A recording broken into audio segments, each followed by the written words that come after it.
여러분 안녕하세요. 뉴에이 대치센터 국어 강사 배미라입니다.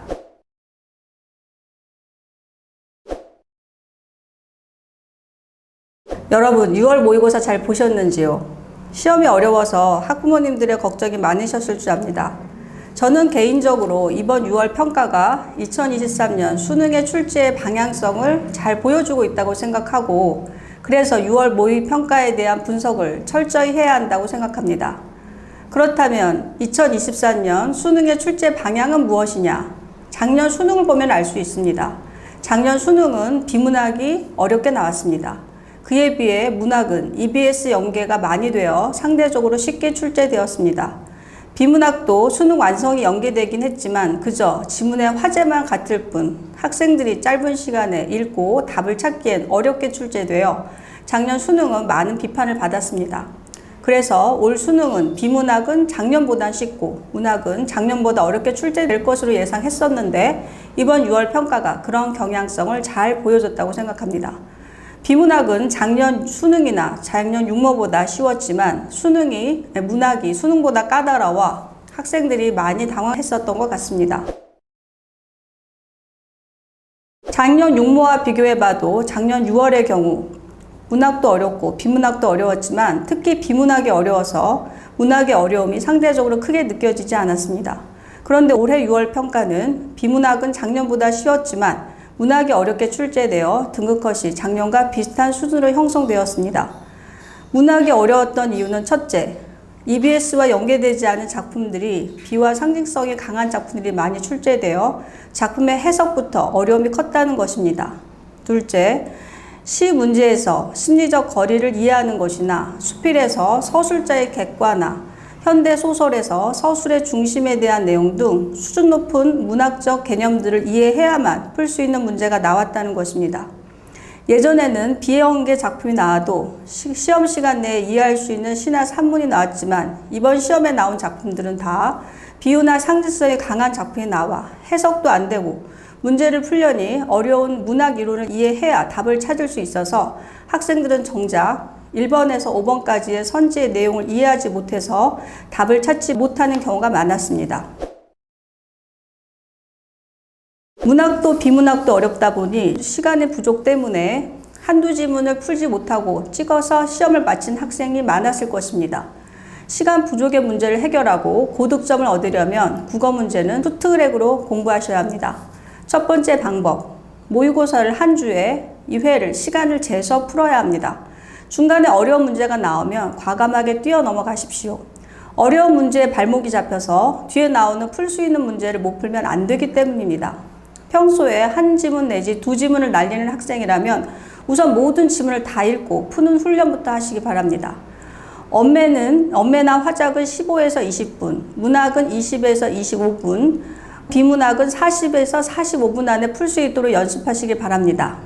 당장 제가 제시한 시간이 어려우시면 언매와 화작은 20분, 문학 30, 비문학 30으로 푸는 훈련부터 시작해 보십시오. 모의고사를 다 푼 후에는 틀린 문제나 못 푼 문제를 다시 풀어보고 맞은 문제도 다시 풀어봐야 시간을 더 줄일 수 있습니다. 두 번째 방법, 비문학, 문학, 언매, 화작 등 각 분야별로 공부를 해야 하는데 EBS 수특이 아직 공부가 안 된 학생이라면 빨리 풀어보시고 다 푼 학생이라도 그 핵심 내용을 정리해 두시기 바랍니다. 상위권 학생이라면 시간을 줄이는 훈련을 게으리해서는 안 됩니다. 현재 시간이 부족하지 않더라도 시간을 재서 푸는 연습을 해서 고득점을 가르는 킬러 문제를 풀 시간을 확보해야 합니다. 킬러 문제라도 시간을 많이 들이면 정답을 찾을 확률이 훨씬 더 높아지기 때문입니다. 비문학을 풀 시간을 확보하려면 그만큼 문학을 빨리 풀어야 하고, 또 그러려면 문학에 대한 공부가 완벽하게 돼 있어야 되겠지요. EBS 추특을 다 푼 학생이라면 EBS의 문제가 나오면 안 읽고 풀 정도로 작품이나 지문의 핵심 내용을 정리해 두시길 바랍니다. 작품의 주제, 수사법, 표현 기법 등을 정리해 두시고 문제 풀면서 나오는 문학 이론들도 익혀 두시길 바랍니다. 비문학은 EBS 독서의 지문의 핵심 정리를 해두시고 각 지문의 문제 중 어려운 문제에 대한 솔루션을 정리해 두시길 바랍니다. EBS가 정리가 끝난 학생이라면 사설 모의고사 등을 통해서 실전 문제에 대한 감각을 계속 키워가시기 바랍니다. 하위권 학생이라면 먼저 EBS의 수특 독서와 문학의 내용들을 철저히 공부하는 것부터 시작하시기 바랍니다. 고전 시가의 경우 작품 해석이 안 되면 문제를 풀 수가 없지요. 그러니 EBS에 있는 고전 시가만이라도 정확히 해석할 수 있는 훈련을 해둬야 하며, 소설의 경우 고전 소설이든 현대 소설이든 수능에서는 수특과 다른 부분이 나올 수 있으니 전체의 줄거리를 알아두시기 바랍니다. 수능 시험은 사고력과 추리력을 평가하는 시험입니다. 사고력과 추리력을 평가받으려면 먼저 지문의 분석이 선행돼야 하는데, 그러려면 지문에 관련된 여러 배경 지식을 쌓고 지문 분석을 위한 훈련을 꾸준히 해야 합니다. 지문을 읽으면 비문학이든 문학이든 핵심 내용이 뭔지를 요약할 수 있어야 하고, 또 지문에 감추어진 내용이 뭔지를 척척 분석해내는 그런 능력을 대형 강의나 온라인 수업으로는 기르기 힘듭니다.